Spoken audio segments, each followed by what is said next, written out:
Bom dia, gente. Manhã do dia 11 de junho de 2020, feriado de Corpus Christi. Aqui é o professor Fábio. Satisfação falar com vocês. Ontem eu tinha gravado um vídeo para as nossas aulas de ciências, ensino religioso e história da semana, só que eu tive um problema no celular e não consegui postar esse vídeo aqui e acabei tendo que deletar porque teve problema de espaço no celular. Mas a gente não se cansa e vamos lá para mais uma tentativa, né?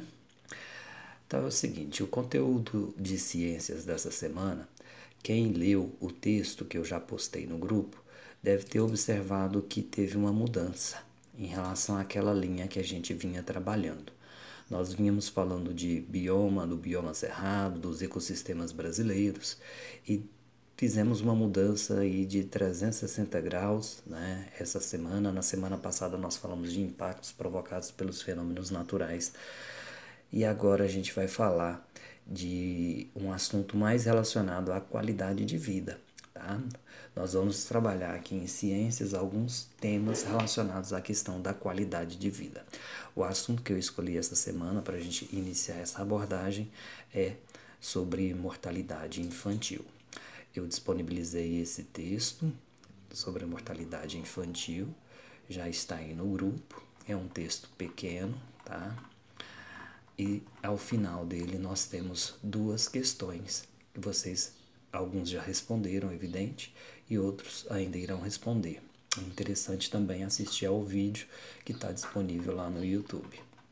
O texto aqui sobre o que é mortalidade infantil diz o seguinte: a taxa de mortalidade infantil é um indicador social representado pelo número de crianças que morreram antes de completar um ano de vida a cada 1.000 crianças nascidas vivas no período de um ano. É um importante indicador da qualidade dos serviços de saúde, saneamento básico e educação de uma cidade, país ou região. A taxa de mortalidade infantil é expressa por 1.000 e é representada, por exemplo, taxa de mortalidade infantil no Brasil, 15 por 1.000. O símbolo que vai representar esses dados relativos à qualidade de vida é sempre assim, não está errado não. Tem duas bolinhas aqui embaixo, isso aqui significa por 1.000, 15 a cada 1.000 crianças nascidas vivas no Brasil, 15 morreram antes de completar um ano. Esse símbolo ele é sempre utilizado em estatísticas, né, para avaliar ou para que a gente tenha uma noção de alguns números. Por exemplo, a taxa de analfabetismo no Brasil, tá? E outros índices que vão avaliar a qualidade de vida, tá bom? Causas da mortalidade infantil. Mesmo sendo um índice importante, medir a mortalidade de bebês traz implícito um incômodo, pois é um questionamento a respeito da responsabilidade que sociedade e Estado possuem nesse quadro. Os principais fatores que promovem a mortalidade infantil são falta de assistência e de instrução a gestantes, ausência de acompanhamento médico, deficiência na assistência de saúde, desnutrição, ausência de políticas públicas efetivas em educação, ausência ou deficiência no saneamento básico. Este último fator é ainda mais agravante quando a água e esgoto não tratados provocam a contaminação da água e, por consequência, dos alimentos, ocasionando doenças como a hepatite, malária, febre amarela, cólera, diarreia, entre outras.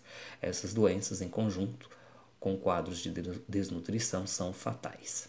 A mortalidade infantil é um aspecto social tão significativo que a Organização das Nações Unidas, ONU, inseriu a redução da mortalidade infantil mundial entre as principais 8 metas do desenvolvimento do milênio, conjunto de objetivos de melhorias no padrão de vida das pessoas em todo o mundo, especialmente nos países pobres. Em geral, nos países desenvolvidos economicamente, as taxas de mortalidade infantil são significativamente baixas. Em oposição, nos países pobres, ainda encontramos taxas de mortalidade infantil altíssimas, como é o caso do Afeganistão, Chad, Angola, Guiné-Bissau, Nigéria e Somália, que têm números superiores a 100 mortes de crianças com menos de um ano de vida a cada 1.000 crianças nascidas vivas no período de um ano. Embora Segundo a ONU, as médias mundiais de mortalidade infantil tenham sofrido queda de quase 50% nas últimas 2 décadas, o problema ainda é muito grave em muitas nações e deve ser vencido, especialmente por meio da implantação efetiva de políticas públicas de educação e saúde. Bom, foi um texto aqui escrito por Amarolina Ribeiro, está disponível nesse site aqui lá do Brasil Escola. Bom, nós temos 2 questões, de acordo com o texto. Escolha um dos fatores que promovem a mortalidade infantil e comente sobre ele. Quais são os fatores que promovem a mortalidade infantil? Esses que foram citados aqui no início.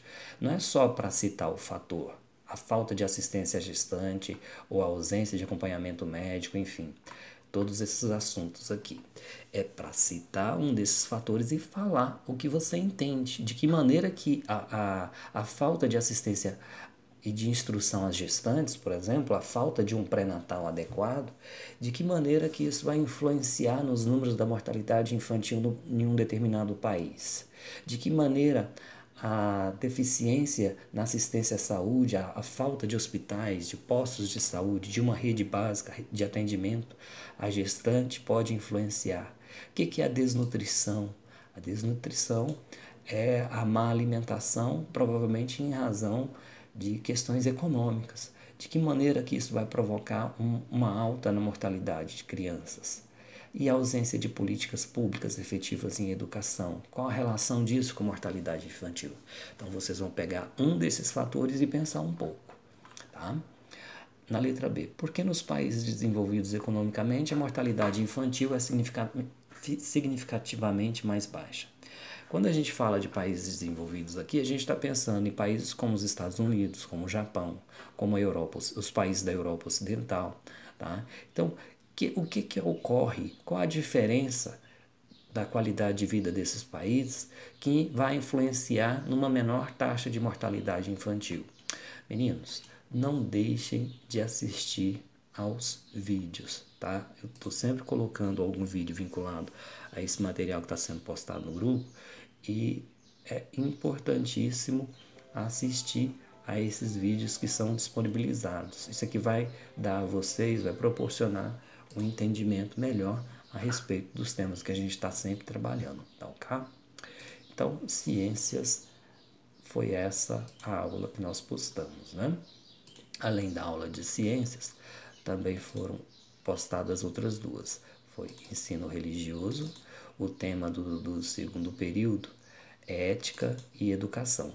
Basicamente, esse texto aqui, ele vai estar explicando ou comentando de que maneira os pais podem influenciar negativamente na educação dos filhos.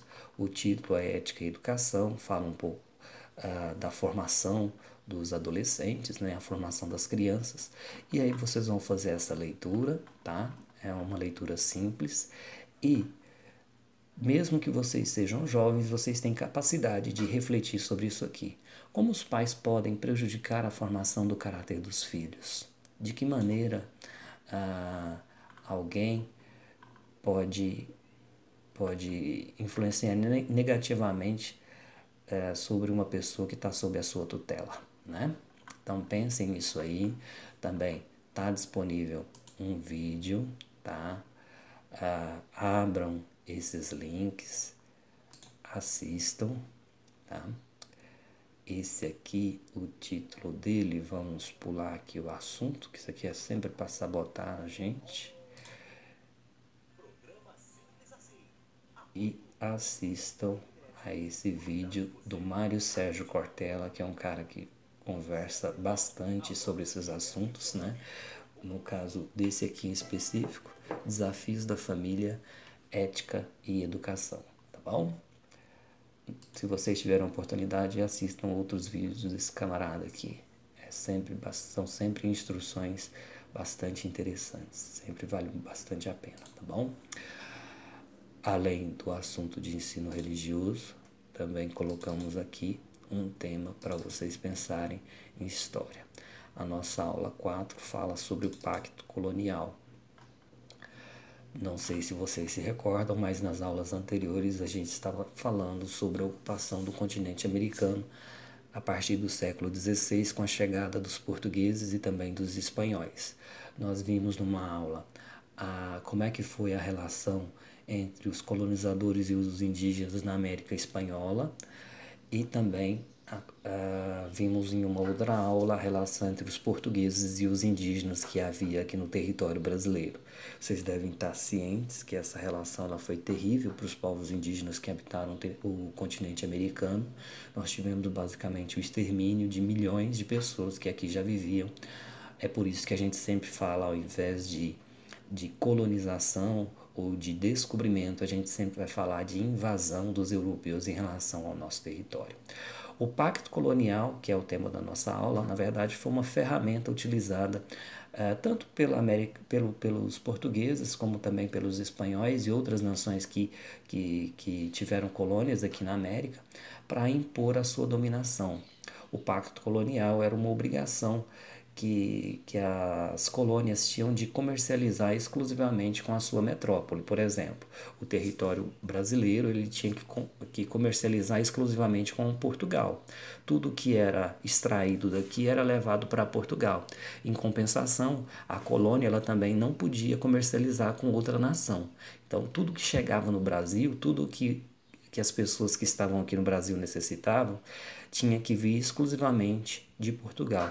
É isso que era chamado de pacto colonial ou também monopólio comercial. Tá?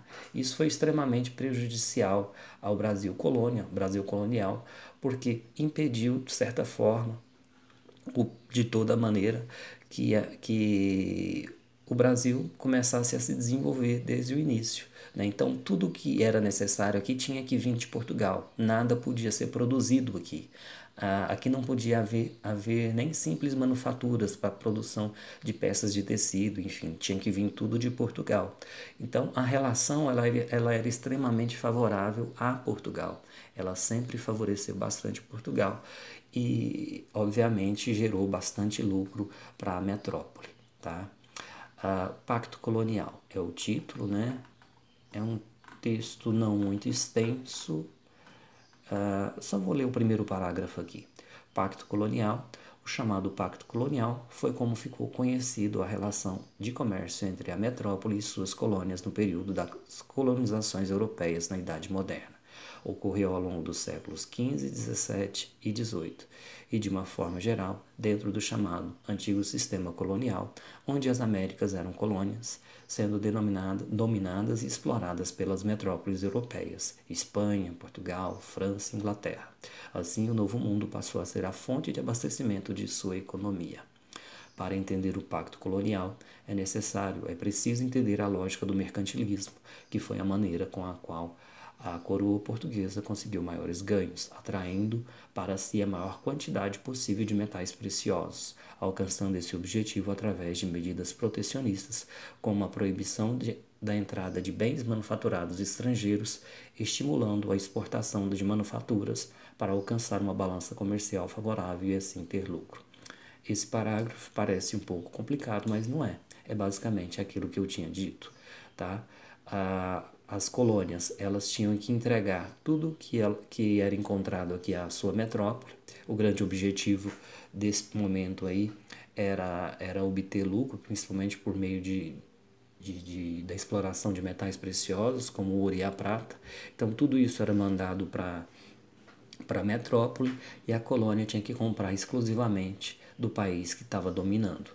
No caso do Brasil, tinha que comprar de Portugal. No caso dos territórios da América Espanhola, tinha que comprar exclusivamente da Espanha. No final do texto, que fala desse monopólio, desse exclusivismo no comércio, nós temos aqui 4 questões, tá? Para vocês explicarem o que foi o tal pacto colonial, que é essa relação entre metrópole e a colônia. Quando a gente fala de metrópole, sempre falando do país que dominava, do país que estava explorando, tá ok? E a letra B, por que o pacto colonial gerou grandes lucros para Portugal?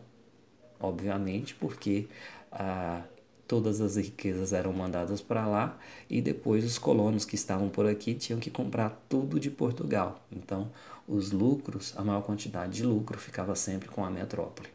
Que tipo de mão de obra era utilizado no Brasil colonial? A gente falou já um pouco nas outras aulas da mão de obra indígena, da mão de obra escrava, agora que vai chegar a partir da exploração do pau-brasil, da exploração dos minérios, da exploração do ouro, da cana-de-açúcar e etc. Né? E que tipos de produtos fizeram parte do sistema de exploração denominado Pacto Colonial? O texto traz aqui mais para o final esses produtos, cita esses produtos que a partir do século XVI começam a ser explorados por aqui. No primeiro momento, a gente teve a exploração do pau-brasil, que era extraído do litoral. Depois, um pouco mais adiante, já por volta de 1600 e qualquer coisa, a gente começa a ter lá no Nordeste a plantação de cana-de-açúcar, porque o açúcar ele era um produto muito caro, muito visado na Europa. Então era interessante para os portugueses produzirem cana-de-açúcar por aqui, porque esse açúcar seria depois transformado e levado para a Europa e eles teriam grandes lucros, ou seja, favorecia aí dentro dessa lógica do pacto colonial, mais riquezas para Portugal, ok? E também a gente tinha, paralelo a isso, um processo, né? A gente teve a partir do século XVI, século XVII, o processo de interiorização, né? Os portugueses eles chegaram no Brasil no litoral, mas eles foram entrando cada vez mais no interior do nosso território e explorando riquezas como o ouro, por exemplo, que foi encontrado na região de Minas Gerais e até mesmo aqui no estado de Goiás e também Mato Grosso e em outros lugares, tá ok? Não deixem de assistir a esse vídeo que está disponível aqui no nosso link, tá? Sempre assistam antes de responder as questões. Esse vídeo aqui vai falar um pouco da administração colonial, da questão das capitanias hereditárias, como era o processo. A gente viu na nossa última aula de história que para facilitar a exploração do nosso território, os portugueses criaram ao longo do litoral 15 capitanias hereditárias.